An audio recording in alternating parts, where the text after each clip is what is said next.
नमस्कार, आप देख रहे हैं point of view news, Bharat का अपना नज़रिया। मेरा नाम विमल प्रकाश हरित है और वार्ड नंबर 55 से जो है अब आम आदमी पार्टी से जो एमसीडी के इलेक्शन है आ रहे हैं, उसके लिए अपनी दावेदारी प्रस्तुत करी है मैंने। ठीक है, लेकिन अभी हाल ही के अंदर जो है एमसीडी के अंदर जो बीजेपी ने जो ये अपना प्रोपेगेंडा चलाया है कि जो इलेक्शन हो रहे थे उसको जो है पोस्टपोन कर दिया, या कुछ भी अपनी जो है नीति इन्होंने ऐसी बनाई है कि जो किस तरह से जो है इसको रोका जाए, क्योंकि दिल्ली के अंदर 272 सीट हैं एमसीडी के अंदर, और उसमें से लगभग 250-260 सीट जो आम आदमी पार्टी की आएंगे ही आएंगे। उनको पता है बिल्कुल इस तरह से कि आम आदमी पार्टी ने जितना अच्छा काम दिल्ली में किया है और एमसीडी के अंदर भी वो उससे अच्छा काम करके दिखाएंगे। 15 साल से एमसीडी दिल्ली के अंदर है, ठीक है, लेकिन उन्होंने जितने भी काम किए हैं कोई ऐसे काम नहीं किए जिससे कि जो है लोग उनको अब समझे।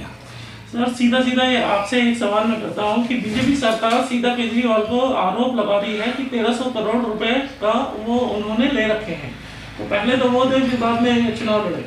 ये कुछ नहीं है, एक चुनावी प्रोपेगेंडा है स्मृति ईरानी का, जिसने बताया बीजेपी का कि भाई 1300 करोड़ रुपए जो केजरीवाल ने रोक रखे हैं। ऐसा कुछ नहीं है।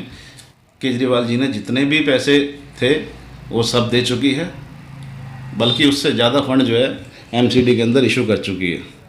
अब ये उनके नेता हैं बीजेपी के, एमसीडी के अंदर जो अधिकारी बैठे हैं वो डिसाइड करेंगे उन्होंने क्या कर रखा है, उन्होंने जितना भ्रष्टाचार उन्होंने कर रखा है वो सभी जानते हैं। उनकी जो तनख्वाहें आ रही हैं, केजरीवाल जी तो उस पैसों को जो है जनता तक पहुंचा रहे हैं, लेकिन जनता तक पहुंच नहीं रहा। ठीक है, तनख्वाह उनको मिल रही है एमसीडी कर्मचारी को, लेकिन कई 2-3 एमसीडी हैं, एक साउथ में मिल रही है लेकिन नॉर्थ में नहीं मिल रही, ईस्ट में नहीं मिल रही।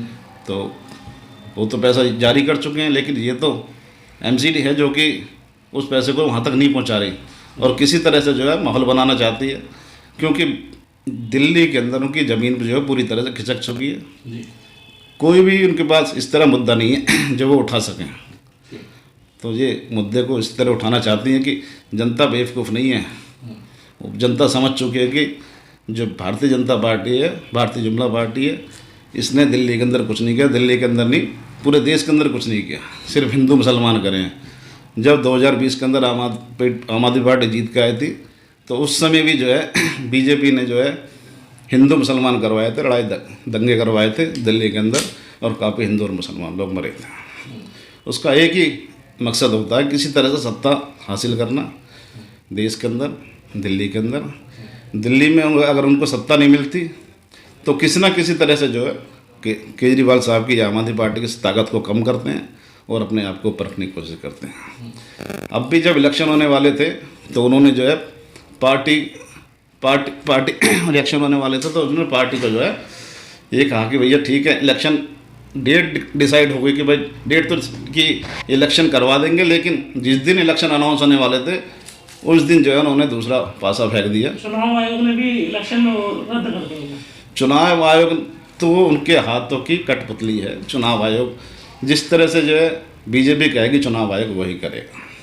चुनाव आयोग तो ये कह रही थी कि भाई आज हम इलेक्शन की डेट डिक्लेयर कर देंगे और आचार संहिता लागू करने की कोशिश कह रहे थे वो, लेकिन उन्होंने जो जब प्रेस कॉन्फ्रेंस करी तो वहाँ कुछ और ही बोला कि जो है अभी नहीं कर रहे, और शायद हमने सुनने में महाराज सीटों को डिलिमिटेशन किया जाएगा, कम या ज़्यादा किया जाएगा, वो ये सारी चीज़ें। सर पंजाब में जिस तरीके भारी बहुमत से आप सरकार जीती है, क्या आपको लगता है कि बीजेपी इससे डर गई है, इसलिए चुनाव? बिल्कुल बीजेपी डर चुकी है, क्योंकि जिस हिसाब से जो है बम्पर जीत हम लोगों ने जो है आम आदमी पार्टी ने पंजाब के अंदर हासिल की है, उससे उनको अनुभव हो चुका है कि दिल्ली के अंदर उससे भी ज़्यादा करारी इनको शिकस्त होगी।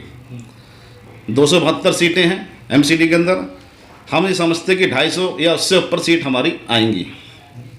ठीक है, ये जो चुनाव आयोग का इलेक्शन टालने का जो बात है वो सिर्फ यही है कि किसी तरह से इलेक्शन टाला जाए, क्योंकि यहाँ पे स्पष्ट दिखाई दे रहा है कि दिल्ली के अंदर एमसीडी के अंदर भी आम आदमी पार्टी पूरे बहुमत से आ रही है। सर सकते हैं चाचा कि जगह जगह पर आप देख सकते हैं कि महिलाएं उतरी हुई हैं और कह रही हैं कि ये शराब नीति जो है ये हटाई जाए, इस पर आप क्या बोलेंगे? शराब नीति की कोई पुरानी नई नीति नहीं है, पुरानी नीति है। पहले कुछ इतने 845 थे, अब तो मेरे ख्याल में 450 खुले हैं। पहले तो 845 के आसपास ठेके थे पूरी दिल्ली के अंदर, ठीक है। अब तो 450 ठेके रहे हैं, ठीक है। और वो भी कई तो ऐसे हैं कि ठेके बंद होते जा रहे हैं धीरे धीरे, ठीक है। अगर कहीं कुछ परेशानी है तो बैठ के पार्टी डिसाइड करेगी ना कहाँ पे क्या है, लेकिन जो है जनता दिल्ली खुश है। क्या लगता है सर कि इस बार दिल्ली सरकार में आपकी सरकार बनेगी? बिल्कुल 101% बनेगी। एमसीडी का जितना भ्रष्टाचार रहा है ना, अब हमारे यहाँ पे जो है पार्किंग बन रही है, कम से कम 10-12 सालों से बन रही है, लेकिन उसके 4 बार तो जो है उसका उद्घाटन कर चुके हैं। कभी बीजेपी वाले कर जाते हैं, कभी जो है कांग्रेस वाले कर जाते हैं, लेकिन आज तक ओपन नहीं हुई है। ये भ्रष्टाचारी तो है और क्या, आज भी उसका केस कोर्ट में चल रहा है, ठीक है। क्यों? पेमेंट नहीं पहुंच रही, जबकि कई बार इसकी कई बार पेमेंट हो चुकी है। कई जितनी भी जो भी आते हैं, कांग्रेस वाले आते हैं वो उद्घाटन करते हैं, कांग्रेस वाले आते हैं, बीजेपी वाले आते हैं वो उद्घाटन करते हैं इसका।